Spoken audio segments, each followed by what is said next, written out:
Saya merasa saya tidak pernah salah dengan mengatakan bahwa Pak JK tidak pantas mengatakan bahwa bila seorang umat Kristen membunuh umat Islam itu hukumnya mati syahid. Dan saya juga selalu mengatakan bahwa saya tidak pernah memfitnah Pak JK. Dari dulu juga saya sering diajuin ke polisi kan, lebih dari 10 kali kan.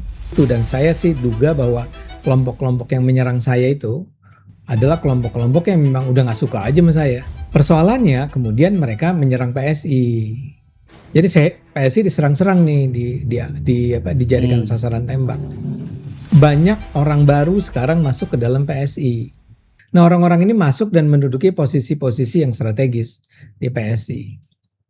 Jadi serangan itu harus dijawab oleh mereka nih.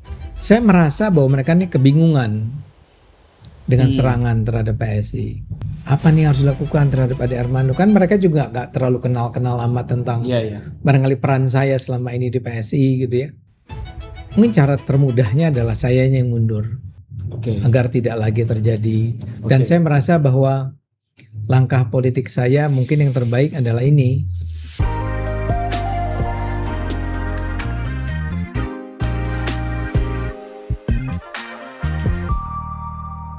Halo teman-teman Politik ID, jumpa lagi di podcast kita. Seperti biasa kita akan membahas tentang persoalan politik, isu-isu yang krusial hari ini. Setelah beberapa hari kita membahas tentang temuan investigasi bersama Ombudsman, kita kembali lagi ke arena yang sebetulnya tentang kronik utama di politik tanah air hari ini. Nah, kita hari ini akan membahas dan berbincang dengan salah satu topik yang sebetulnya masih hangat dan hari ini mungkin langsung dari orangnya. Karena peristiwa ini sebetulnya tidak akan habis dibahas, apalagi arenanya masih lekat dengan partai-partai yang sedang hari ini menunggu peluang untuk terbit di 2029 nanti. Tapi sosok ini memilih untuk jalan yang berbeda.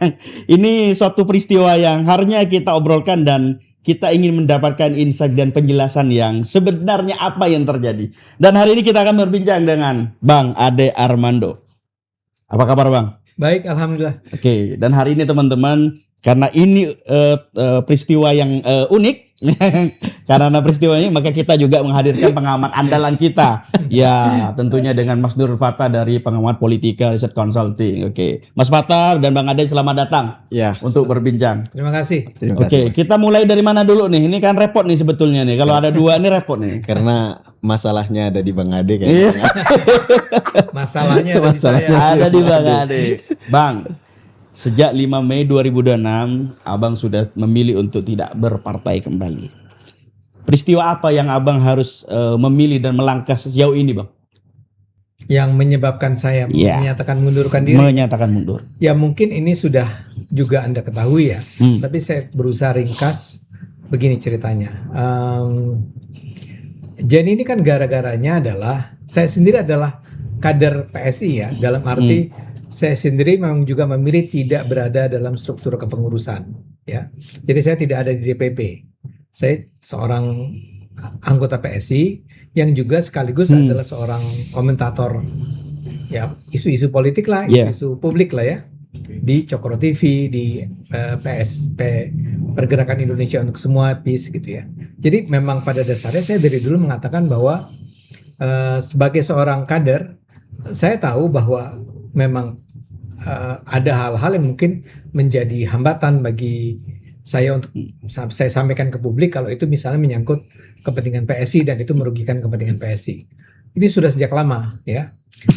Salah satu kasus yang besar tuh adalah ketika pada tahun 2024 atau 23 saya agak lupa, saya berkomentar tentang apa yang terjadi di Yogyakarta. Ketika itu saya mengatakan bahwa kebijakan Gubernur Jogja Sultan yang bahwa tidak boleh ada warga Tionghoa untuk memiliki tanah di Jogja adalah sesuatu yang bertentangan dengan hak asasi manusia. Saya kritik itu, ini sama sekali tidak layak ada di Indonesia ya. Itu menimbulkan kemarahan sebagian publik Jogja, paling tidak para pendukung Sultan itu marah, dan kemudian mereka marah mendatangi PSI. Ketika itu tapi selesainya gampang ya. saya dipanggil oleh PSI, diminta bicara dan dibicara, maksud saya adalah diingatkan bahwa ini agak bahaya nih, apalagi ketika itu menjelang pemilu kan. Kalau ini sampai, karena waktu itu udah sampai bendera-bendera PSI yang lagi dipas, karena itu suasana kampanye kan. Jadi ada bendera-bendera PSI, banner-banner PSI itu diturunkan oleh para pendukung Sultan kan. Ini merugikan. Jadi saya menyatakan saya minta maaf ketika itu. Dan kalau tidak salah Mas Kaisang sendiri kemudian bicara sama Sultan ya. Saya lupa persisnya apakah sampai bicara atau sekedar menyatakan bahwa Ade Armando sudah minta maaf. Jadi ini bukan pertama kali sebenarnya. Tapi yang kedua kali ini terkait dengan Pak JK ini kan lebih serius ya serangannya. Saya merasa saya tidak pernah salah dengan mengatakan bahwa Pak JK tidak pantas mengatakan bahwa di dalam ajaran Kristen ada pendapat bahwa bila seorang umat Kristen membunuh umat Islam itu hukumnya mati syahid, dan sebaliknya juga begitu, Islam membunuh orang Kristen itu hukumnya mati syahid. Menurut saya itu harus saya kritik ya. Memang itu sebetulnya hanya 2 menit dari sebuah pidato, sebuah ceramah yang panjangnya 40 menit. Tapi yang 2 menit itu benar ada. Dan kalimat itu tidak pernah dikoreksi oleh Pak JK sebenarnya kan. Jadi adalah hak, adalah kewajiban, bukan lagi hak nih bagi saya seorang warga negara di Indonesia, bukan sebagai orang PSI ya, sebagai warga negara Indonesia untuk mengkritik itu. Nah itu saya sampaikan di podcast kami di Cokro TV, namanya Kupas Berita, dengan 2 teman saya. Nah itu kan kemudian menimbulkan reaksi yang menurut saya jadi berlebihan ketika ada sampai 40 organisasi Islam, lawyer datang bersama Pak Din Samsudin kan, menuntut saya, melaporkan saya ke polisi, mengatakan bahwa saya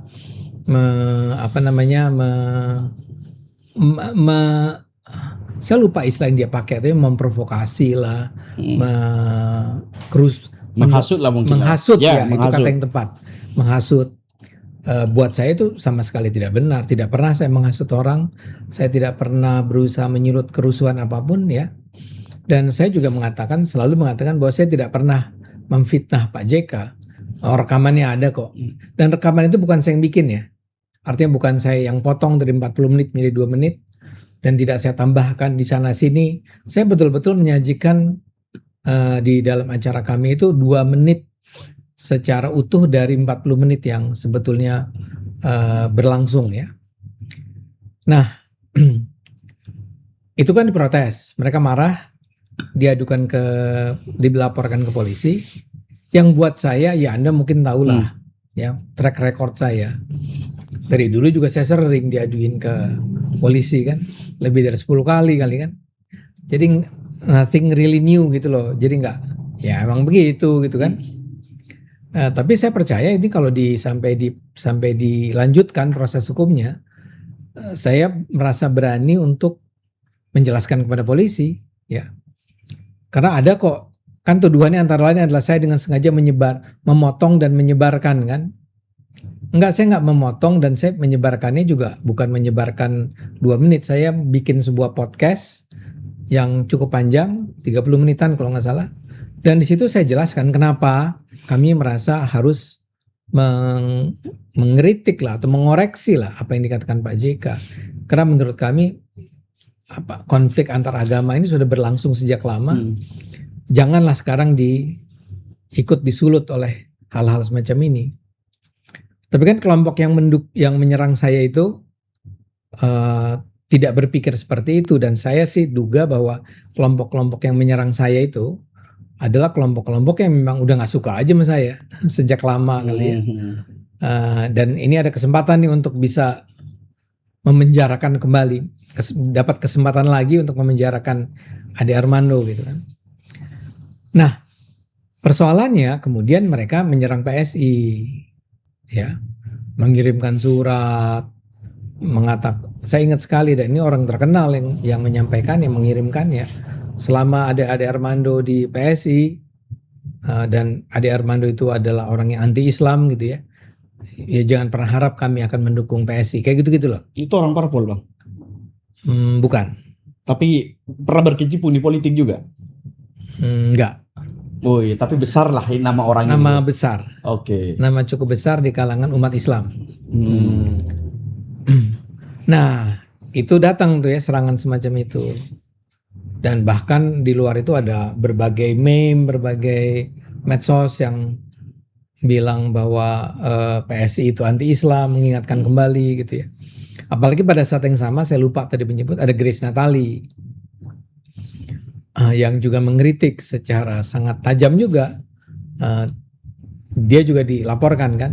Kemudian ada Ketua GAMKI, Ketua apa sih, Gerakan Angkatan Muda ya. Iya, Angkatan Muda. Itu namanya Sahat itu juga orang PSI ya. Jadi PSI diserang-serang nih, dijadikan sasaran tembak. Nah ketika itulah dalam percakapan saya dengan teman-teman PSI. Nah pada saat yang sama PSI sedang berubah kan. Branding ya. Apa? Brandingnya mungkin berubah. Rebranding. Tapi yang lebih penting banyak orang baru sekarang masuk ke dalam PSI. PSI itu diisi pimpinannya. Kalau Mas Kaisang kan udah kita anggap sebagai orang lama lah ya. Tapi kan ada misalnya ketua harian itu namanya Bang atau Bung atau Bang Ahmad Ali kan. Itu adalah orangnya tadinya Nasdem kan. Sekarang masuk. Dan dia orang yang ketika dulu di Sulawesi Tenggara dia tuh lolos ke DPR. Ya. Artinya punya konstituen ya. Terus ada siapa? Bestari Barus. Itu juga masuk. Dan dia juga orang yang punya pengaruh. Dia dari Nasdem juga kan. Nah orang-orang ini masuk dan menduduki posisi-posisi yang strategis di PSI. Jadi serangan itu harus dijawab oleh mereka nih. Ya. Nah saya merasa DNA-nya PSI sudah tidak lagi seperti dulu. Saya nggak ingin mengatakan ini ambruk atau apapun gitu ya. Cuman memang cara berpikirnya udah beda. Orang-orang ini DNA-nya beda lah sama orang-orang asli PSI. Orang-orang asli PSI yang saya maksud ya kayak Grace Natali, Raja Juli Antoni gitu ya. Nah, sehingga saya merasa bahwa mereka ini kebingungan dengan serangan terhadap PSI. Kayak what should be done nih? Apa yang harus kita lakukan? Sehingga memang keluar dari mulut mereka bahwa ya salah satu option, karena Mas Kaisang itu jelas bilang nggak, Ade Armando nggak dipecat ya. Oh, ada ucapan langsung seperti itu Bang? Iya, tidak boleh diberhentikan. Memang kebetulan Mas Kaisangnya lagi tidak di Jakarta, dia sedang roadshow, apalah namanya roadshow atau jalan ke berbagai daerah, ke Papua gitu kan. Nah ketika ini rame nih, sampai ada ancaman kita akan demo, kata si orang-orang yang anti saya itu akan demo 15 organisasi pada misalnya pada hari Senin gitu ya, untuk menuntut saya dipecat, dikeluarkan. Nah saya agak jadi begini, saya merasa bahwa ini kan saya yang melakukan, kenapa harus PSI yang harus menanggung ini ya? Sementara PSI sedang berubah. Mungkin kalau PSI orang-orang lama nggak semudah itu saya untuk berpikir keluar. Ya udahlah keluar aja kalau begini kan. Karena tekanannya adalah ya bayangkan ya, Mas Kaisang sudah mengatakan pokoknya tidak bisa dipecat, tidak boleh dipecat. Sementara mereka teman-teman baru ini bukan kelimpungan apa ya, ngerasa bingung, ngerasa galau gitu ya. Apa nih yang harus dilakukan terhadap Ade Armando? Kan mereka juga gak terlalu kenal amat tentang barangkali peran saya selama ini di PSI gitu ya, untuk membantu teman-teman. Dan saya merasa kelihatannya emang PSI udah berubah nih kalau gini. Mungkin nanti kita bisa bicara tentang apa yang saya maksud berubah. Saya merasa ya mungkin cara termudahnya adalah sayanya yang mundur, agar tidak lagi terjadi. Dan saya merasa bahwa langkah politik saya mungkin yang terbaik adalah ini. Saya tidak perlu lagi merasa sebenarnya sudah cukup lama sih ada orang-orang yang kenal saya dan bilang bahwa kan udah udah punya pengalaman di 2024 ya. Iya. Oke. Dan kebetulan 2024 tuh sebetulnya saya tuh angkanya bagus. Yang sebagian orang bilang sebenarnya tuh kalau aja PSI-nya lolos parliamentary threshold, Iya. saya tuh lolos ya. Karena angka saya di atas 50.000 lah. Ditambah dengan suara PSI lagi jadi kayaknya hampir 100 atau gitu ya. Iya. Oke. Jadi itu yang menyebabkan ketika pada tanggal 5 itu ketika saya dipanggil untuk bertemu dengan ada ketua harian di situ, ada beberapa temannya lagi. Saya mengatakan kayak gini deh gampangnya, saya aja deh yang mundur. Kang, Bang, yang paling sulit untuk dicerna orang itu adalah kenapa Bang Ade kalau sudah dengar keputusan Mas Kaisang ya. Ya Mas Kaisang sudah tahu kalau Bang Ade ini kan nggak mau dipecat, bahkan diminta jangan pecat Bang Ade. Bang Ade kenapa tidak bersandar dari pernyataan itu, sehingga ketika dari pengurus yang hari ini merelakan Bang Ade pergi dari PSI, ya kita merelakan Bang Ade tanpa seolah-olah kehilangan figur Bang Ade yang hampir 1 dekade ini, lebih seolah-olah kehilangan Bang Ade, ya udah kader biasa mungkin. Kenapa Bang Ade tidak bersandar dengan ucapan Mas Kaisang, sudah gak usah pecat misalnya? Kenapa Bang Ade memilih untuk berani untuk meninggalkan yang dimana bahkan ketua umum sendiri tidak meminta Bang Ade pergi, Tidak merelakan gitu? Iya. Iya. Iya. Karena saya harus berhati-hati ini menjawabnya. Iya. Ya, nggak ada masalah, Pak. Iya. Karena tadi saya katakan ketua umumnya barangkali mengatakan begitu kan. Iya. Tapi siapa yang running the show di PSI sekarang? Kan bukan dia. Iya. Ya artinya ada ketua harian, ada Bestari Barus itu ketua DPP politik ya. Iya. Dan ada orang-orang lagi di DPP. Teman-teman ini kelihatannya merasa lebih nyaman kalau saya mengundurkan diri. Karena kalau saya mengundurkan diri, serangan itu dan sekarang terbukti. Serangannya seperti yang pengaduannya tetap ada ya, pelaporannya tidak dicabut ya. Iya. Tapi yang serangan kirim WA, chat segala macam. Tiba-tiba senyap Bang, langsung hilang Bang. Berhenti langsung. Saya tidak dengar lagi. Ya. Dan ini kan gini, ini juga penting. Mereka itu yang menyerang itu mengatasnamakan umat Islam. Iya. Dan orang yang berkirim chat itu juga adalah tokoh-tokoh Islam. Dan kalau Anda lihat kan siapa si Din Syamsuddin, kan yang dibawa 40-40-nya adalah semua Islam gitu ya. Sementara PSI ini sedang dalam bagian dari rebrandingnya PSI ini adalah bahwa kita ingin lebih mendekatkan diri kepada para pemilih Islam. Ya dari dulu pun sebetulnya pemilih PSI saya yakin mayoritas sih tetap orang Islam ya. Tapi kan kita memang punya brand anti Islam gitu ya. Anti syariah, anti poligami, bla bla bla itu kan.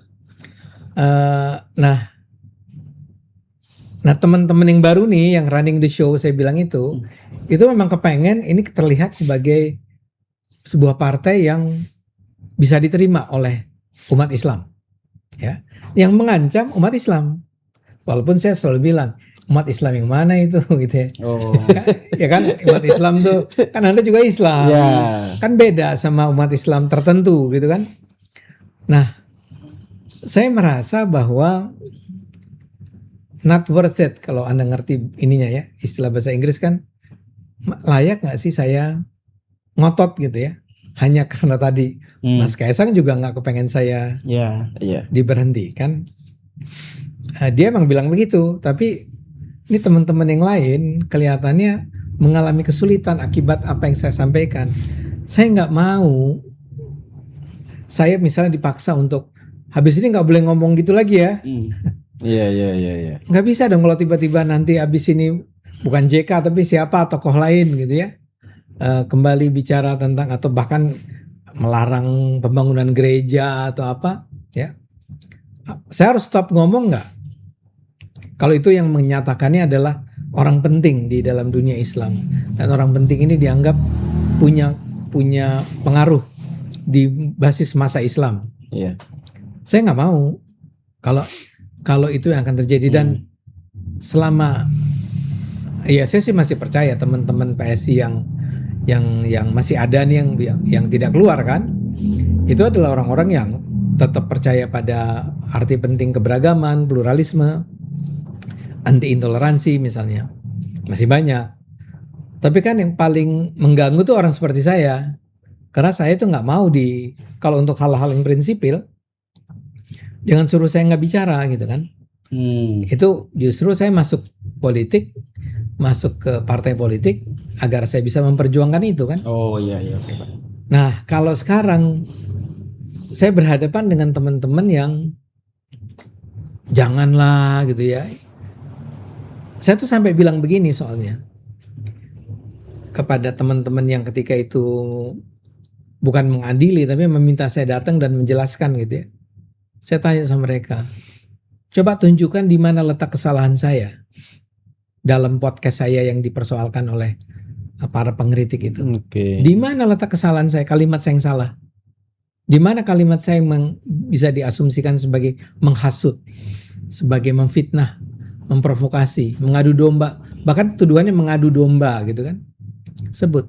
Nah, tidak kurang dari Bang Ahmad Ali itu bilang, wah kami kalau di PSI semua mendukung, kami semua setuju dengan apa yang Anda katakan itu, kami juga begitu kok. Tapi masalah sekarang ada serangan, dan serangan ini datang dari, ya bayangin siapa, Yusuf Kala itu kan ketua Dewan Masjid Indonesia. Iya. Ya, itu ke bawah-bawahnya juga ya dewan-dewan masjid kan. Kalau saya menganggap nggak penting itu. Menurut saya ya pasti ada yang begitu. Dan orang-orang itu nggak, kalau buat saya nggak perlu jadi pendukung PSI. Cuma saya kan nggak bisa mengabaikan bahwa ada teman-teman yang cara berpikirnya berbeda dengan saya kan. Mereka tetap percaya bahwa harus dirangkul itu. Saya juga bukan yang gak mau merangkul. Saya tuh selalu bilang saya tuh religius kok. Saya nggak tahu, Anda tuh sholat 5 waktu nggak? Nggak, saya mau bilang saya tuh sholat 5 waktu. Iya. Kalau mau banding-bandingkan Islam-Islaman gitu kan. Iya. Sholat semua kita Bang. Oh gitu ya. Dari Madura. Masa nggak sholat kan? Tapi kan maksud saya di PSI juga banyak yang enggak, saya nggak mau bilang PSI. Tapi maksud saya kan kalau Anda menuduh saya itu anti-Islam, ya berikan buktinya gitulah, berikan apa petunjuknya lah ya, yang menunjukkan bahwa saya itu adalah orang yang anti-Islam. Kan nggak bisa, mereka semua enggak, semua teman-teman PSI itu tidak ada yang sepakat mereka, enggak kita dukung kok. Itu yang ngomong baik orang Islam maupun orang Kristen. Tapi ini ada tapinya. Kan masalahnya tekanan dari luarnya sedemikian besar. Ya. Iya. Nah, ketika itulah saya berpikir yang saya harus korbankan kalau gitu PSI kan. Kalau saya tetap bertahan nih, saya tetap nggak bisa. Mas Kaisang aja bilang saya nggak usah keluar, misalnya gitu kan. Yang saya ganggu apa? Ya sistem kan. Si teman-teman yang sekarang sedang berusaha menjalankan rebranding mati-matian, kata mereka harus ketemu dengan kelompok-kelompok Islam untuk memperoleh suara kan. Itu susah dong mereka bergerak kalau gitu. Ya kalau gitu ceritanya, saya kan nggak bisa bilang ya tapi saya juga dulu pendukungnya banyak gitu ya. Kalau saya keluar hilang tuh pendukung itu kan. Kan nggak bisa gitu. Iya benar. Egois banget saya ngomong gitu kan. Ya udah. Ya oke lah gitu. Ya jalani rebrandingnya. Tapi saya mundur aja. Tapi saya tegas tuh bilang, saya tetap dukung PSI. Saya tetap dukung PSI. Saya tidak perlu berada di dalam PSI. Tapi saya tetap dukung PSI. Oke. Bang, tapi Bang, maaf nih Bang. Kita sebelum beralih ke Mas Patah soal rebranding partai ini. ada hal yang sebetulnya di unek-unek kepala saya ini bang. Ada tekanan besar dari bawah, dari ormas Islam. Ada tokoh besar juga yang ikut memayungi gerakan ini. Kemudian ada beberapa oknum yang akhirnya, figur, saya bilang oknum ini kan kurang enak. Saya baru mau bilang figur. itu oknum yang Berapa ya? Ada figur lah Iya, di iya. PSI, Di kemudian internal. Grace Natali, ada Abang di situ.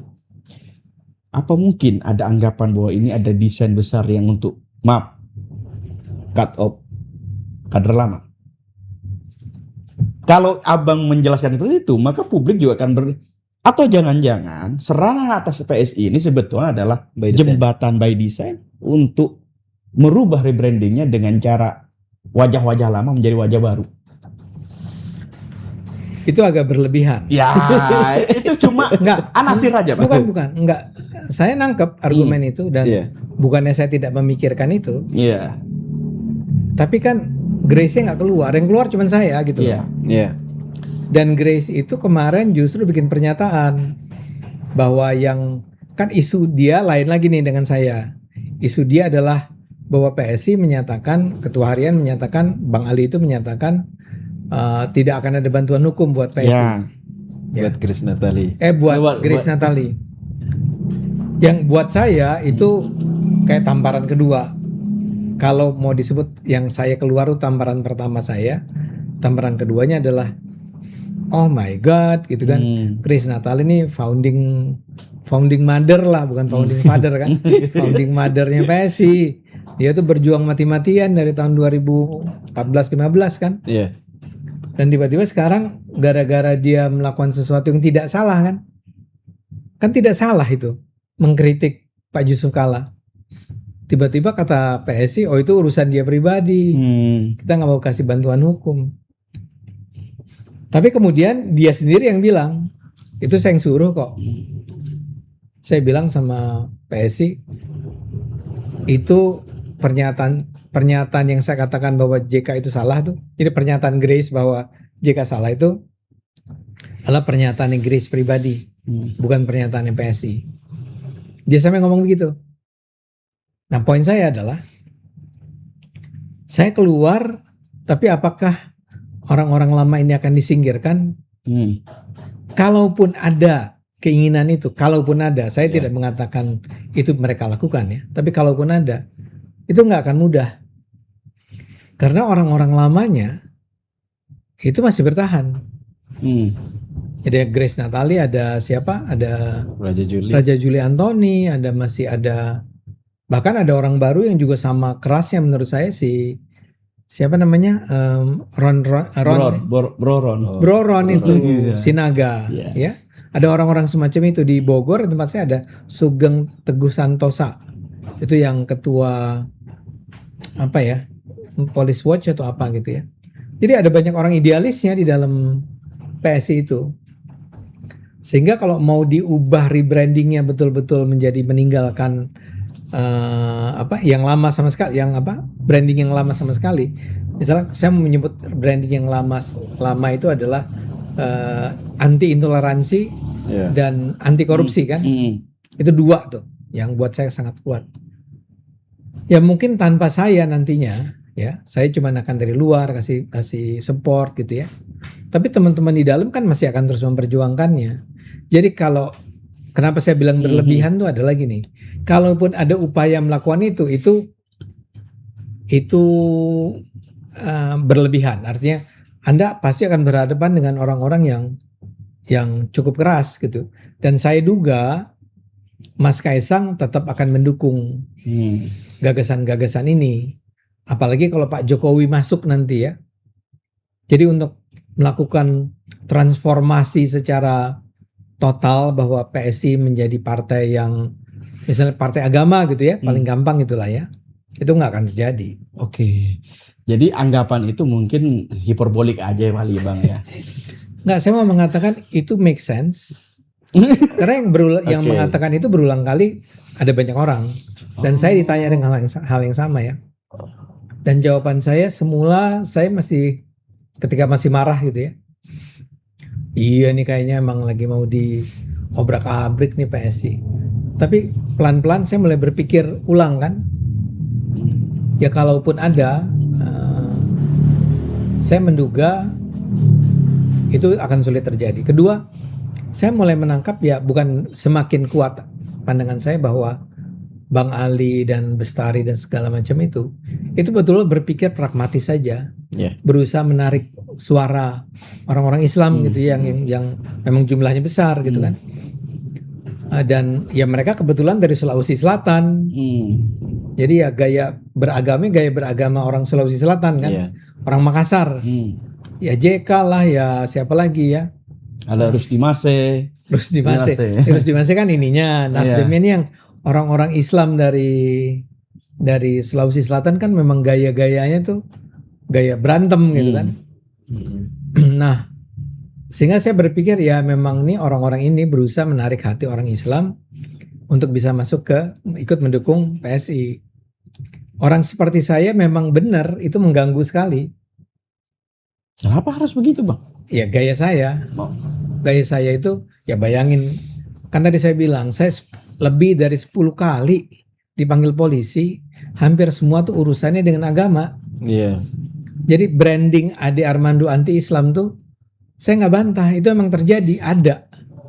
Ya karena saya terus-menerus misalnya dalam kasus JK aja, saya sebelumnya sudah mengkritik JK untuk apa yang dia ucapkan di masa lalu. Jadi saya ngerti juga kalau JK kesal sama saya gitu kan.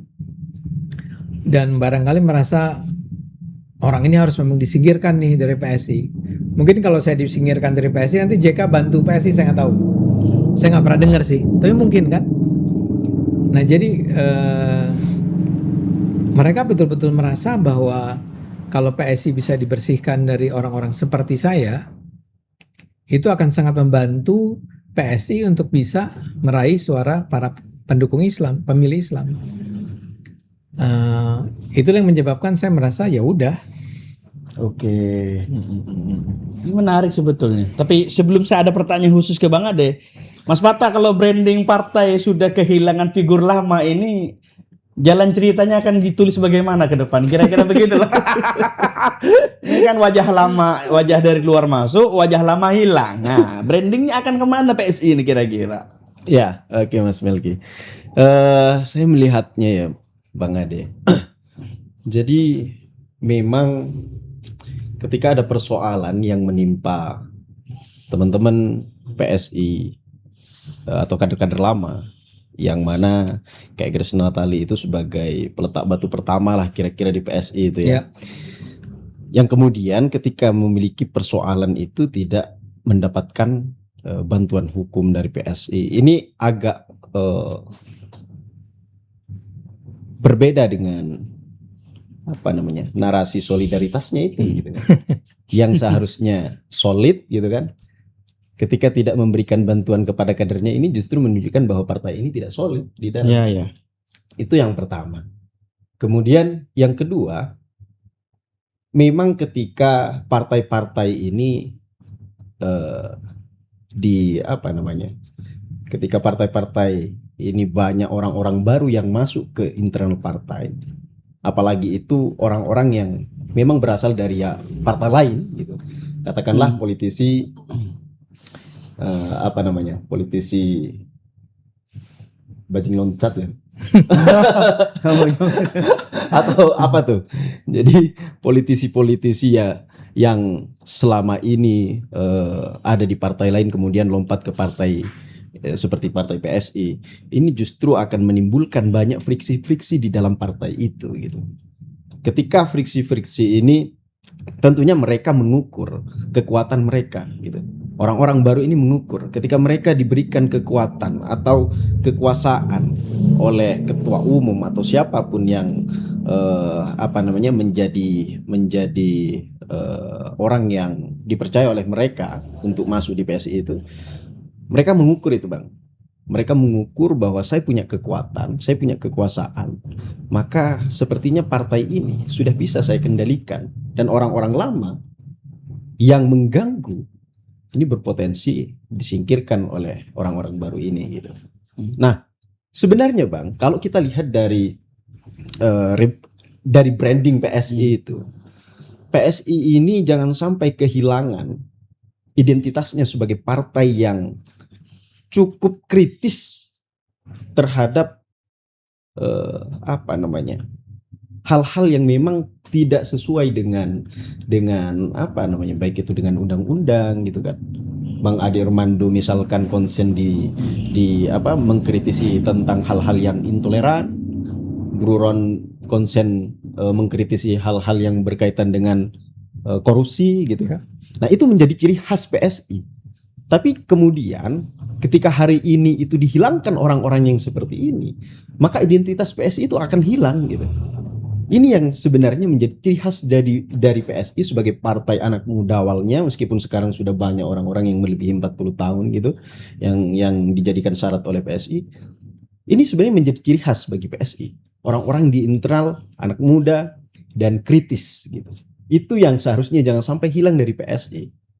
Apakah kemudian ketika orang-orang atau figur-figur di internal ini kritik, baik itu terhadap kebijakan, terhadap apapun persoalan yang memang menyimpang, kemudian orang-orang para pemilih ini tidak lagi memiliki terhadap PSI? Enggak juga bagi saya gitu. Enggak juga saya pikir gitu. Apakah semua umat Islam kemudian tertarik terhadap PSI karena PSI memiliki idealisme tentang keislaman? Saya pikir tidak. PSI ini kan setidaknya punya platform, meskipun platform itu sama dengan partai-partai lain, anti korupsi, kemudian anti intoleran itu tadi itu kan. Tapi ya itu, saya pikir PSI ini sudah terus mengalami degradasi lah gitu kira-kira. Sejak awal berubah identitasnya, berubah orang-orangnya di dalam gitu. Yang pada dasarnya yang awalnya PSI kalau menurut saya itu orientasinya adalah orientasi nilai, tapi hari ini lebih kepada pragmatisme elektoral saja gitu. Sehingga kalau pragmatisme elektoral, apa bedanya dengan partai-partai yang lain gitu. Dan itu wajar ketika pragmatisme elektoral yang dikedepankan hari ini itu wajar. Kenapa? Karena banyak figur-figur baru yang memang mereka berangkat dari politisi-politisi lama gitu. Itu wajar. Dan itu juga diwajarkan ketika PSI ini lebih pragmatis hari ini, karena bagaimanapun PSI sebagai partai harus masuk ke parlemen gitu kan. Ya. Gitu. Saya pikir itu wajar gitu. Itu mungkin dulu Mas Melki, pelan-pelan. Jadi kita sambungkan nih Bang, pertanyaan dari argumen Mas Fata ini. Tujuannya kan jelas bahwa PSI mungkin targetnya adalah bagaimana sejauh mungkin bergeraknya sampai 2029. Tapi yang belum orang tahu Bang sejauh ini adalah Abang masih sejak aktif di PSI kemarin, kan Abang masih aktif ketika banyak wajah baru itu masuk. Ya kan? Jadi wajah baru masuk, kaderisasi baru masuk. Abang lihat nggak gradasi warna apa yang Abang rasakan pertama? Ini kan baru hari ini kan Abang lihat bagaimana cara pandang. Abang bilang ditampar 2 kali karena Grace Natali tidak didampingi hukum. Tapi Abang pasti ngelihat gradasi warna ketika wajah baru itu masuk ke PSI. Apa yang Abang rasakan? Oke. Ini sebenarnya 2 pertanyaan beda. Iya, iya. Karena itu saya jawab dulu nih. Iya, yang ini. Boleh. Oke. Itu memang saya sadari ya. Makanya saya tidak melihat, ini bayangkan ya, sebagian tuh ada yang mengembangkan teori bahwa teman-teman baru ini masuk untuk merusak. Oke. Dalam rangka menghancurkan PSI. Jadi teori besarnya konspirasi nih. Pak Jokowi mau masuk nih. Ini akan menjadi partai besar. Nah, sebelum dia jadi partai besar, masukkan dulu orang-orang ini dengan janji-janji konstituen gitu ya. Oke, dana bla bla bla bla masuk, di dalam dia malah ngacak-ngacak. Ya. Jadi ada kesengajaan untuk merusak. Dan semula saya sempat berpikir apa iya ya gitu ya. Tapi kemudian pelan-pelan saya berpikir seperti Anda. Ini pragmatisme aja. Anda menyebutnya pragmatisme elektoral dalam rangka mencapai 2029. Ini kan orang-orang yang keluar dari partai yang sebetulnya sudah jadi, Nasdem itu kan. dan kemungkinan untuk akan terpilih kembali atau apa, menurut saya lebih besar di Nasdem kali ya. Meskipun juga nggak bakal jadi gitu kan. Kita nggak tahu. Tapi kan masuk ke PSI kan juga bukan tindakan yang mudah kan. Iya. Nah tapi kan mereka merasa harus pindah dan kemudian memperoleh suara. Artinya pragmatisme elektoral tadi kan. Iya. Kalau masih bertahan dengan gaya PSI yang anti intoleransi, anti korupsi, saya harus ingatkan walaupun Anda bilang partai-partai lain juga begitu. Enggak. Yang paling keras itu emang PSI. Sebagai contoh, upaya untuk melahirkan undang-undang perampasan aset, Iya. itu yang paling kerasnya dari PSI. Cuman PSI nggak ada di DPR kan. Dan saya berharap mudah-mudahan nanti pun nggak hilang nih ya. Jangan udah, apalagi udah masuk terus lupa. Soal ini intoleransi nggak ada saya rasa partai lain, even PDIP yang sekeras PSI. Nah orang-orang baru ini masuk ya, menganggap itu sebagai sebuah nilai lebih atau nilai kurang. Berada di partai yang memperjuangkan toleransi ya, partai yang memperjuangkan anti korupsi. Jadi ini soal tarik menarik nih. Nah masalahnya orang-orang lama PSI-nya tuh kan sebetulnya harus diakui lah. Ini anak-anak muda kan, yang permainan politiknya belum lama, Belum matang. belum matang dalam artian sikut menyikutnya tuh nggak canggih. Nggak canggih ya. Saya senang malah, saya senang. Iya. Karena ini orang-orang yang sincere, yang lurus, yang tulus gitu ya. Ini tiba-tiba ketemu dengan orang-orang lama yang senior semua yang di rapat-rapat bisa menghardik dan segala macam. Ini kayak gitu kan, kaget. Iya. Nah, tapi kalau pertimbangannya adalah pragmatisme elektoral, ya bisa dipahami pilihan itu. Karena udahlah, jangan bela-belain terus, misalnya gini lah kasarnya nih ya. Jangan terus kita bela-bela gereja itu. Kristen tuh kecil pemilihnya gitu kan. Udah lah yang jelas ya. Ini orang Islam, kita bela, kita serve, kita layani lah yang diinginkan oleh orang-orang Islam ini. Betul. Memang beda dengan saya. Saya seperti saya katakan tadi, saya tuh Islam, saya tuh religius ya. Dan saya merasa orang-orang Islam religius di Indonesia, ya itu juga bukan mayoritas tidak menentang gereja kan? Iya, benar. Sebenarnya kan? Ya, jadi kalau Anda mau menyasar Islam, ya Islam yang terbuka dong. Islam yang Bhinneka Tunggal Ika. Betul. Cuma kan masalahnya orang-orang ini tidak terorganisir. Sementara orang-orang yang anti keterbukaan, itu kan ada ketuanya, ada gitu ya, ada jaringannya, ada organisasi, bisa mengancam gitu loh. Bisa kirim surat dan mengancam kan. Ini kalau orang-orang Islam baik seperti Anda tuh nggak pernah kayak gini-gini kan. Cuman bisa diskusi. Sebaiknya nggak gitu dong Islam itu gitu kan. Iya. Benar. Ini beda sama yang kelompok seberang. Nah, sehingga dilihat dari pertimbangan politik praktis itu, saya paham kalau orang kemudian merasa lebih menguntungkan untuk menjadikan PSI, rebranding PSI adalah pelan-pelan tidak lagi bicara soal intoleransi ya gitu. Yang persis seperti Anda katakan, ini perjuangan yang udah panjang ini, apakah mau diabaikan, mau ditinggalkan? Jadi kayak yang lama ditinggalkan, kita bikin yang baru nih. Cari pemilih baru. Ini ada orang-orang yang udah berjanji nih, kita akan pilih PSI kalau kalian menjadi lebih Islam gitu kan. Itu itu adalah tarik menarik yang menurut saya tidak mudah menjawabnya. Sehingga saya mau mengatakan saya ngerti dengan kalau orang akhirnya memilih itu. Karena memang nggak ada jaminan. Kita kan PSI yang lama nih kan udah berjuang mati-matian membela pluralisme, melawan korupsi, bla bla bla. 2 kali pemilu cuma dapat 2,8 gitu kan. Iya. Nah sekarang kalau ada yang bilang enggak, kita bisa jadiin 4 atau 5 gitu kan. Kalau buat saya jawabannya gampang, masukin Pak Jokowi, udah tuh selesai. Tapi nggak ada tawaran yang seril ini kan. Ya. Kami masuk dan kami akan bawa konstituen. Siapa yang bisa bilang begitu? Kan nggak ada. Nah ini datang. Itu kan pasti ada kebimbangan-kebimbangan yang terjadi. Jadi saya kembali pada jawaban saya. Saya mengatakan daripada saya mengganggu rencana kalian ini, which I don't agree sebetulnya. Tapi justru karena saya tidak setuju, saya kan bisa mengganggu. Tapi abang memilih untuk Keluar aja. Dan mungkin hidup saya memang kembali menjadi warga negara biasa.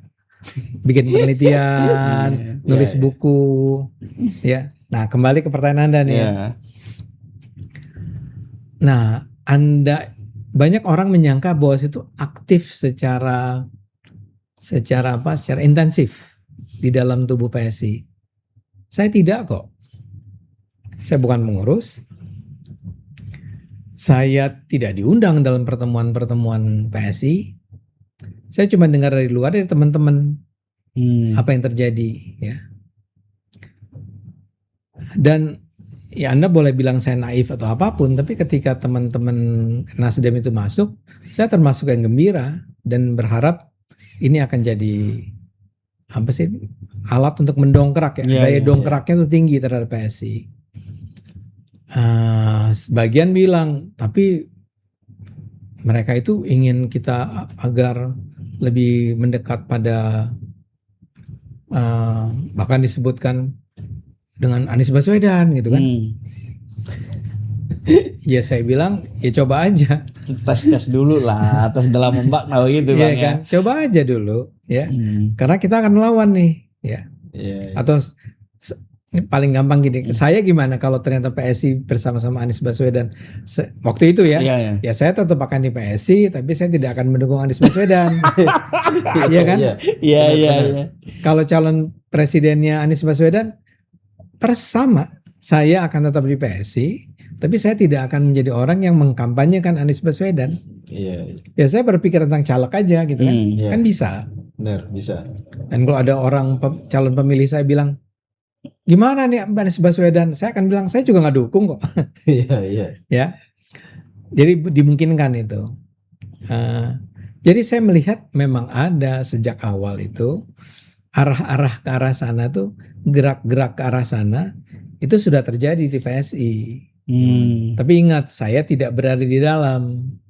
Artinya tidak cukup dalam untuk bisa memahaminya. Iya. Sampai kejadian ini. Kejadian ini menyebabkan saya terbuka matanya bahwa ya memang kelompok-kelompok Islam ini akan terus bermain nih untuk menyingkirkan saya atau menyingkirkan yang lain, termasuk menyingkirkan Grace. Tapi kan sekarang sudah terbukti Grace nggak disingkirkan kok. Oke, tapi kalau seandainya Grace Natali bilang seperti abang, saya mundur, mungkin akan rela juga kan mungkin Bang? Kalau Grace sampai mundur, misalnya, oh iya ini lain ceritanya. Iya kan Bang? Kalau Grace sampai mundur atau ditekan mundur, itu ceritanya lain. Tapi saya mau bilang realitanya adalah dia tidak ditekan mundur. Dia bahkan bikin pernyataan, saya yang meminta agar Ahmad Ali itu bilang bahwa ini bukan urusan PSI, ini urusan saya pribadi. Buat saya doesn't make sense sih. Iya. Tapi nggak apa-apa dong. Itu ini game kan ini. Tapi kalau dari ceritanya Bang Ade tadi itu ya, sebenarnya PSI ini sudah punya ciri khas sendiri Mas dibandingkan partai yang lain Mas. Di mana partai yang lain ini kan distribusi kekuasaan itu bertumpu tersentralisasi pada ketua umum kebanyakan. Tapi di PSI ini kalau kita lihat bagaimana selama ini PSI itu kader-kadernya bisa memberikan kritik-kritik dan itu kritiknya berangkat dari individu masing-masing gitu. Nah, ini menjadi ciri khas. Jadi mereka tidak memiliki ketakutan untuk memberikan kritik gitu terhadap kekuasaan dan lain. Meskipun sebelumnya PSI termasuk berdirinya PSI itu tidak lepas dari dukungan terhadap kekuasaan Jokowi pada saat itu ya.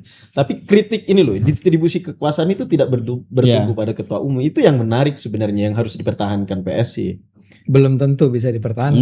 Nah, itu dia. Ini persoalan dari sayangnya Bang Ade udah keluar ini. Nah, kalau masih di dalam, dia bongkar-bongkar ini jemput-jemput nih udah. Cuma Mas Melki enggak, saya memang enggak paham. Ya, tapi dengan abang berstatement dengan berani untuk berangkat berstatement tentang video yang Pak JK itu udah sangat luar biasa bang. Dengan abang posisinya masih kader, itu luar biasa dan berani abang waktu itu. Ya tapi kan itu dari dulu pun begitu. Itu Nah dia. ini kan bukan sesuatu yang baru kan. Iya. Ini menjadi sesuatu yang baru karena ada orang-orang baru.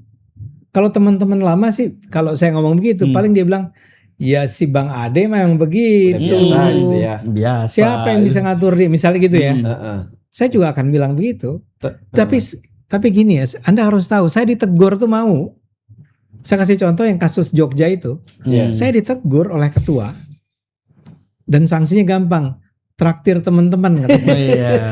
Emang lucu-lucuan ya. Iya, iya. Ya kan lucu-lucuan. Iya, Tapi- jadi cair gitu ya Bang. Jadi ya? cair. Tapi saya ditegur. Oke. Artinya gini, tolonglah ini lagi pemilu guys. Bro, Tahan-tahan dulu tahan-tahan dulu lah. Anda jangan ngomong begitu dong. Itu kasihan teman-teman di Jogja.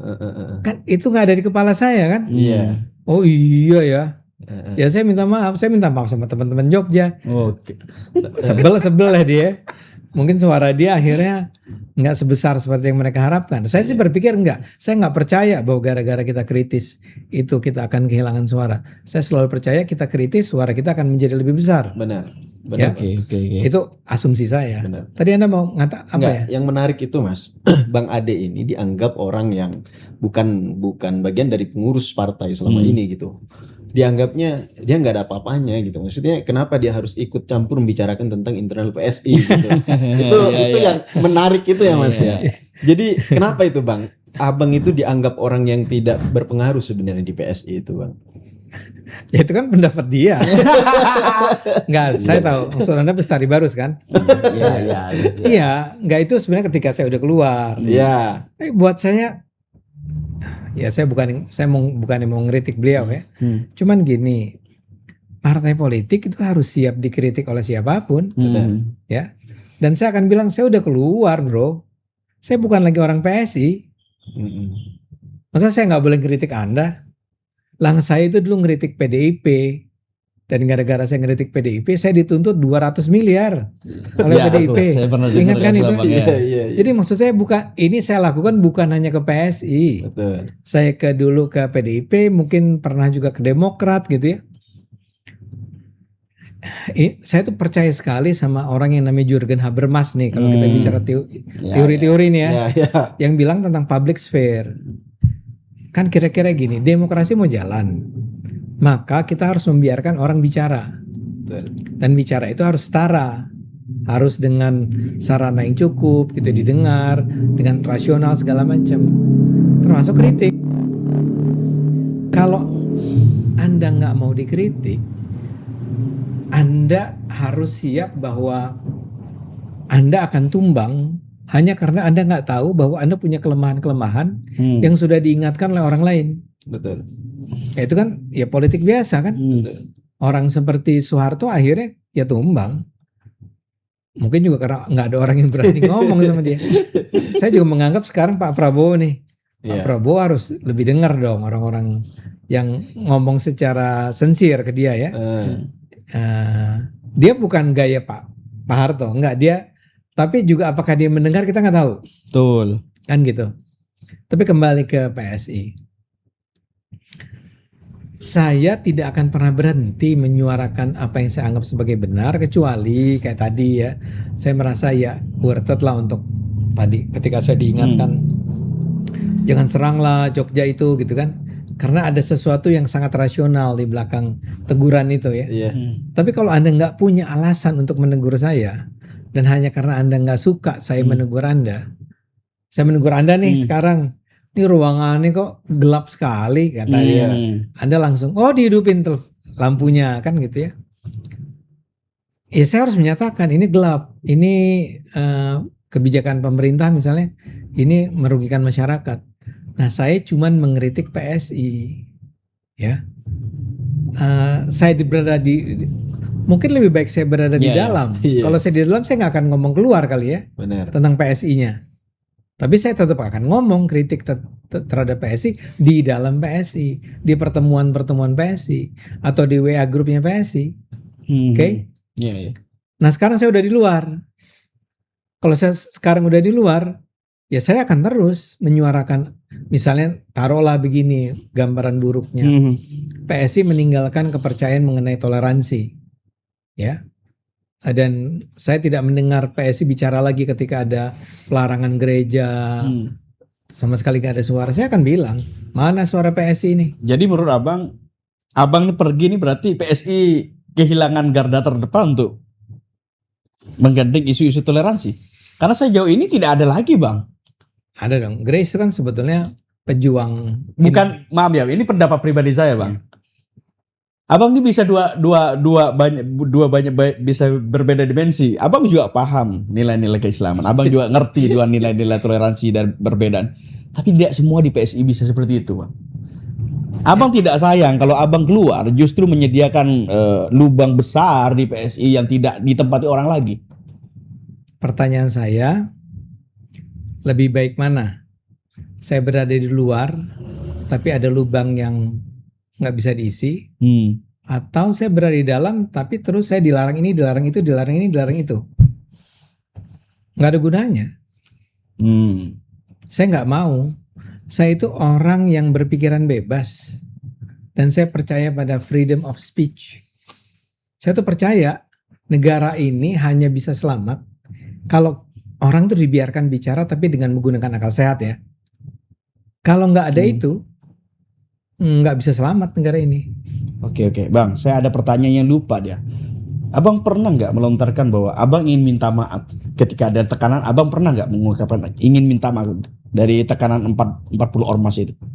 Ada nggak ucapan abang untuk minta maaf? Ini lucu juga nih. Nah ini banyak orang. Ada nggak sebetulnya? Enggak, saya kalau ke 40 itu nggak mau saya minta maaf. Siapa Tapi abang mau minta maaf ke ya? siapa? Ke Pak JK? Ke Din Samsudin mana mau saya. Iya. Tapi ini jangan di ini ya. Iya. Udah diucapkan, tapi artinya gini. Saya sempat bilang tuh, saya bersedia bahkan minta maaf ke Din Samsudin, kepada Pak Yusuf Kalla, kalau dia sampai tersinggung. Oleh ucapan saya itu, oleh kritik saya. Jadi gini, saya tetap merasa kritik saya benar. Mengenai salah tuh Pak JK ngomong begitu ya. Dia tersinggung. Saya mau minta maaf. Tapi saya tetap akan mengatakan, biar bagaimanapun kritik saya itu tetap, Pak JK jangan ngomong begitu, karena Pak JK itu orang terpandang, orang yang dijadikan reference, adalah pemuka pendapat kan. Tapi saya bersedia minta maaf kalau itu bisa membantu. Tapi abang bersedia kalau diminta bertemu dengan Pak JK? Oh, bersedialah. Face to face? Bersedialah. Kalau hari ini bertemu dengan Pak JK, apa yang mau disampaikan abang? Kalau berhadapan langsung? Itu yang saya katakan. Saya minta maaf kalau Pak JK sampai merasa bahwa saya dengan sengaja ingin menyudutkan Pak JK, atau menghina Pak JK, atau mengadu domba orang agar membenci Pak JK. Itu sama sekali bukan niatan saya. Ya, saya hanya ingin mengatakan bahwa kalimat itu Pak, yang 2 menit itu salah, itu berbahaya. Berbahaya dalam arti bisa menimbulkan persepsi yang salah, baik di kalangan Islam maupun di kalangan Kristen. Tapi yang saya bilang lucu itu begini, saya tuh udah bilang begitu di sebuah stasiun televisi. Masalahnya di seberang sana ada seorang penasihat hukumnya Pak JK, satu lagi adalah satu di antara 40 organisasi itu. Mereka malah bilang, ya nggak gitu dong caranya. Minta maaf sih boleh, tapi kita akan terus gitu, akan melanjutkan perkara ini. Ketika itu juga saya bilang, kalau gitu saya cabut. Saya nggak mau lagi minta maaf ke Pak JK.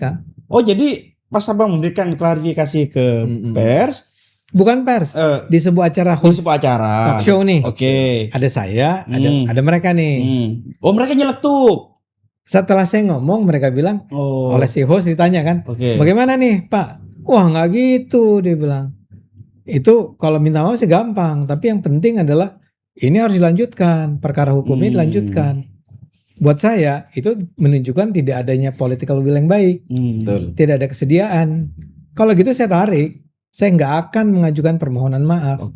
Sekali di stasiun televisi berikutnya diulang lagi oleh host yang lain yang katanya Bang Ade mau minta maaf nih. Saya ulang, Kemudian si bapak-bapak itu mengulang hal yang sama. Oke. Dan saya mengulang lagi kalau gitu. Udah saya tarik ya.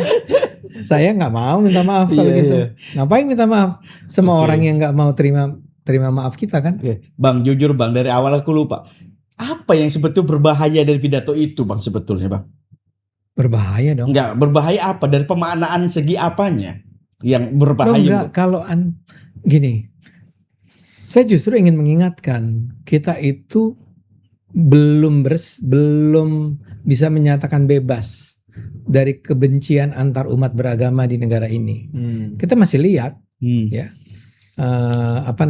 pelarangan gereja, pelarangan ibadah, mungkin juga pelarangan masjid di daerah Kristen. Saya nggak tahu, mungkin ada.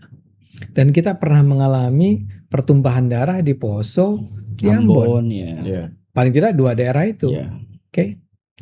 Jadi itu adalah sesuatu yang harus kita perhatikan secara sangat hati-hati. Dan kita harus terus bangun ya rasa persaudaraan antar umat. Orang Islam harus bisa menerima bahwa orang Kristen itu adalah saudaranya di negara ini. Orang Kristen harus menerima bahwa orang Islam adalah saudaranya di negara ini, bahkan barangkali di bumi ini. Itu bukan perkara gampang karena ajaran-ajaran yang terus-menerus mengatakan bahwa kita berbeda dan kita berseberangan dan kita pernah berperang di zaman perang salib dulu, Belanda itu kolonial, Kristen segala macam, itu kan masih ada, ya. Saya nggak tahu, mungkin sekolah-sekolah Anda sekolah-sekolah yang bagus nih. Tradisional gitu nih, Bang. Ya, tapi tradisional belum tentu buruk kan. Tradisional ya nilai-nilai tradisional yang diajarkan. Tapi salah satu teman saya di Cokro tuh bilang, saya itu di sekolah saya dulu di SMP emang diajarkan bahwa kita tuh berbeda sama Kristen dan Kristen itu adalah mungkin dikatakan musuh atau lawan kita. Jadi setiap saat ada seseorang yang bayangkan JK itu adalah ketua dewan masjid, orang yang punya pengaruh yang sangat terpandang, yang sangat dihormati. Kemudian mengatakan di dalam Islam itu ada ajaran yang mengatakan bahwa membunuh orang Kristen itu syahid. Kemudian orang Kristen mengajarkan bahwa membunuh atau dibunuh orang Islam itu syahid. Itu harus di stop. Tidak boleh ada itu. Artinya tidak boleh pemaknaan martir itu dihalalkan di publik gitu, Bang. Pemaknaan martir. Nah, Anda harus ingat yang tadi saya katakan. Bisa nggak seorang beragama Kristen atau Islam itu berperang atas nama agama? Oh jelas boleh dong. Apalagi Islam. Islam kan agama perang, nah, itu kan. Mulai dikutip nih. Kata Ade Armando Islam. Bahaya, padahal kayak gitu ya. Padahal kan bukan gitu. Tapi maksud saya adalah ya Islam memang, dan Nabi Muhammad itu, saya bahkan ngomong si Nabi Muhammad itu diserang ya. Kok sih? Saya mau mengatakan betapa dianggap tendensius sekali nampaknya. Menang bilang sih. Nabi Muhammad kok nggak dihormati? Enggak, saya bilang si Nabi Muhammad. Tapi ini soal lain ya. Tapi saya mau bilang memang seringkali sesempit itu cara berpikir orang-orang ini. Nah, Nabi Muhammad memang panglima perang. Jadi emang dia berperang, dia bunuh orang nggak? Dia bunuh orang, atau paling tidak mungkin dia nggak bunuh orang, tapi memerintahkan orang untuk perang dan bunuh-bunuhan kan. Tapi kan tidak ada ajaran yang mengatakan membunuh orang Kristen itu membawa si pembunuhnya ini, seorang Islam itu mati syahid. Karena spesifik Pak Yusuf Kala tuh menyebut orang Islam membunuh atau dibunuh orang Kristen itu syahid. Nggak ada dalam Islam, saya bilang. Apalagi dia bilang dalam Kristen ada pendapat bahwa membunuh atau dibunuh orang Islam itu mati syahid. Nggak bisa dong itu. Itu harus dibantah. Karena saya tidak ingin ada orang-orang, Anda nih menganggap orang Kristen itu adalah pada dasarnya orang-orang yang layak dibunuh. Orang Kristen juga begitu. Jadi yang diluruskan ke publik itu adalah pemaknaan ini akan beresiko bagi trauma yang lain. Betul. Jadi abang ingin meluruskan itu sebetulnya. Sebetulnya. Nah, saya dituduh mengadu domba agama. Loh kok saya yang mengadu domba? Yang ngomong Pak JK. Apakah Pak JK memang betul-betul percaya begitu? Belum tentu, atau saya duga enggak. Iya. Tapi itu kan harus diluruskan kepada publik. Oke. Ini menarik, Mas. Ini saya tidak nyentuh soal agama kalau Mas Fatah. Karena Saya minta penjelasan gimana kalau PSI kehilangan tokoh sangat pro terhadap semangat toleransi. Gimana ceritanya kalau PSI yang dulunya sangat semangatnya anti pro toleransi kehilangan Bang Orang Ade sebelah misalnya. Bang Ade gitu. Iya, kira-kira gimana nilai perjuangan PSI ke depan ini? Saya melihat pasti ada bolong, Bang. Abang nih keluar, PSI hilang, Bang. Karena tidak ada sefrontal abang untuk menyuarakan itu. Mas Fatah gimana pandangannya? Pada akhirnya PSI ini akan disibukkan dengan kader-kader untuk meraup suara di konstituen, di lapangan gitu kan, ketika pemilu saja gitu. Artinya saya sampaikan tadi, Mas, nilai-nilai itu sudah mulai hilang gitu. Termasuk kehilangan Bang Ade. Termasuk kehilangan Bang Ade gitu. Wah, Jadi PSI ini sudah mengalami transformasi identitas dari awal ya. Mengalami perubahan identitas dari awal. Mulai dari logo, kemudian mulai dari identitasnya bahwa ini adalah partai anak muda. Kemudian masuklah kalangan tua gitu, kata-kata kasarnya kalangan tua gitu ya. Kemudian banyak hal yang pada akhirnya saya ingin mengatakan bahwa ketika PSI ini juga kehilangan wajah-wajah lamanya, kemudian ketika PSI ini kehilangan nilai-nilainya, kemudian PSI mulai kehilangan platform yang diusungnya seperti anti intoleran dan sebagainya. Nah, ini bukan kemungkinan saja, PSI ini sudah bisa dikatakan gagal menjadi partai berkali-kali gitu. Berkali-kali gagal menjadi partai gitu. Partai politik. Sudah pada jatuh akhirnya tertiba tangga pula ini. betul. Dari awal sudah gagal merubah identitasnya, merubah DNA-nya, apalagi hari ini gitu kan. Dari mawar ke gajah kecil gitu ya. Gajah gitu. Dan belum lagi ini akan menimbulkan trauma kepada kader-kader PSI baik itu di daerah ataupun dimanapun itu ya. Karena ketika kritik ini dianggap sebagai penyakit di PSI, dan kemudian pada akhirnya mereka menganggap bahwa saya tidak bebas lagi berpendapat, saya tidak punya lagi kebebasan untuk menyampaikan apa yang ada di dalam otak saya gitu. Pada akhirnya mereka akan keluar dari PSI gitu. Orang-orang yang memang punya idealisme gitu. Itu gitu. Saya pikir itu, Mas Melki. Tapi sekedar catatan, berulang kali orang mengatakan itu kepada saya, orang-orang PSI. Dan saya selalu bilang, please jangan keluar, bertahan terus di PSI, berjuang buat PSI. Kalau saya nggak ada pilihan, saya harus keluar. Tapi kalau teman-teman yang lain, terus aja lah di PSI dan perjuangkan nilai-nilai tersebut. Ya. Sekarang kan belum sampai ke tahap finalnya nih, masih bertarung. Pembuktian 2029 nanti kan. Nggak usah 2029 lah, kan 2027, 2028 kan. Betul. Kita lihat aja. Saya sih masih berharap orang pada akhirnya akan rasional, berpikiran pakai akal sehat gitu ya. At the end persis seperti Anda bilang, kan urusannya bukan cuma soal kehilangan saya ya. Keren banget tuh kehilangan saya. Iya. Tapi kalau Anda meninggalkan nilai-nilai tadi, seberapa besar harga yang harus Anda bayar? Kan pilihannya adalah tetap bertahan pada nilai-nilai tersebut, tapi kemudian menyebarluaskan nilai-nilai tersebut ke lebih banyak orang. Betul. Itu yang saya lebih percaya kan, daripada ini nggak bisa kita gunakan lagi nih, kita pindah lagi ke yang baru. Kan ini artinya bergerak dari nol lagi dong gitu kan. Nah, saya lebih percaya yang tadi. Nah, saya berharap orang lebih rasional aja. Tapi at the end ya saya udah mundur kok ya. Saya mungkin akan gitu kan. Kalau itu ternyata nggak terjadi, ya saya tidak ingin menjadi orang yang merasa istilahnya gara-gara gue nih gitu ya. Jadi gini. Enggak, saya kalau orang minta pendapat saya akan kasih pendapat. Kalau mau minta dukungan saya kasih dukungan. Tapi saya bukan lagi anggota partai. Itu aja. Bang, ada 2 pertanyaan. Ini kan kita hampir 1 jam lebih, sejam lebih kita berdialog. Sudah lebih ya? Ada 2 pertanyaan yang Abang harus jawab di akhir ini. Pertama, Bang, Abang siap menghadapi berjalannya tuntutan hukum ini, Bang? Itu yang pertama.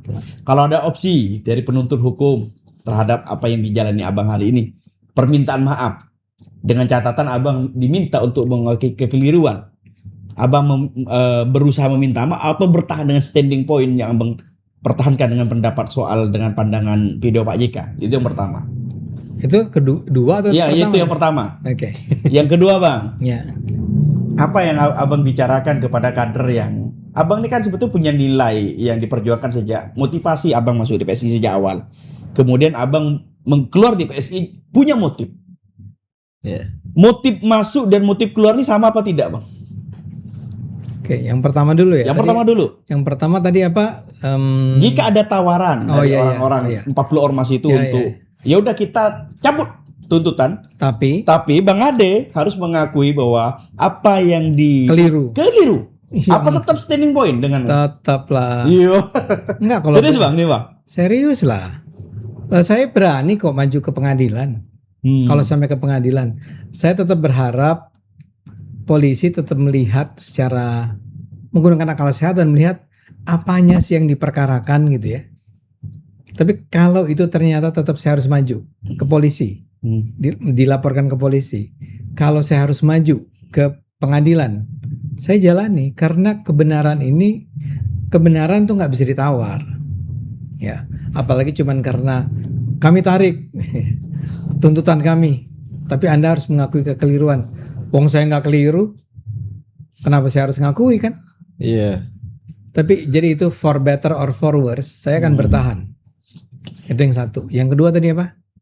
Ya, apa motif nilai yang Abang masuk dari awal kemudian justru itu yang ya orang seringkali nggak bertanya itu kan? Saya akan mengatakan saya masuk PSI kenapa? Karena saya mau masuk ke DPR. Untuk apa masuk ke DPR? Memperjuangkan pluralisme, memperjuangkan anti korupsi. Memang itu tujuan saya. Oke. Ternyata sekarang saya melihat nggak bisa nih berjuang di PSI untuk melawan intoleransi dan melawan korupsi. Bukan cuma nggak bisa, saya merasa bahwa lingkungan saya itu tidak nyaman dengan pilihan-pilihan sikap saya ini. Ya mendingan saya bertarungnya di luar. Saya tahu idealnya tuh di DPR. Itu idealnya tuh PSI, orang-orang yang seperti saya masuk ke DPR dan mengubah DPR di dalam. Itu ideal. Tapi kita hidup di real life. Dalam kehidupan nyata itu tidak terjadi. Jadi kalaupun cuman saya dan beberapa teman yang masuk ke DPR, tetap suara saya akan berbeda pengaruhnya. Pengaruh suara saya akan berbeda antara ketika saya ada di DPR dan di luar DPR. Ya. Iya, benar. Tapi kalaupun saya nggak bisa masuk ke DPR, di partai pun saya bisa bicara. Tapi kalaupun saya nggak bisa di DPR, di partai, ya kayak di sini. Iya. Saya bukan anggota DPR, saya bukan anggota PSI. Anda undang, saya ngomong, nyampe nggak ke publik? Nyampe. Oke. Jadi nggak ada itu. Saya udah terlalu tua. Saya itu tua. Kalau udah tua gini masih terlalu banyak kompromi, nggak ada gunanya udah. Ini anak-anak saya juga nanya, ayah kenapa begitu? Ini jujur, pertanyaan terakhir itu, Bang, itu sebut hasil diskusi dari orang-orang politik yang ingin bertanya soal Abang itu masuk PSI dan keluar ke PSI.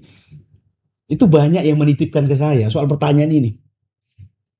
Karena Abang harus ingin tahu apa motif Abang masuk dulu, kenapa harus keluar. Jadi kalau memang ada tidak sinkron antara alasan masuk dan alasan keluar, jawaban orang tuh akan ada nasir begini, Bang. Jangan-jangan kelompok yang baru masuk ini itu bukan lagi kelompok yang lama. Jadi memang ada tawaran jawaban untuk pertanyaan ini. Publik berpikir Bang Ade keluar itu juga alasannya didorong karena kelompok baru ini berbeda dari kelompok yang lama. Iya. Ya nggak apa-apa. Nggak, maksud saya gini, kalau kelompok yang baru itu cara berpikirnya sama dengan saya, atau saya tetap percaya bahwa PSI akan bisa memperjuangkan ini secara all out gitu ya. Ya buat apa saya keluar? Tapi saya keluar tuh betul-betul kan merasa sekarang ini saya justru mengganggu PSI. PSI mau ngapain? Belum tahu saya. Iya. Saya kan di luar. Iya.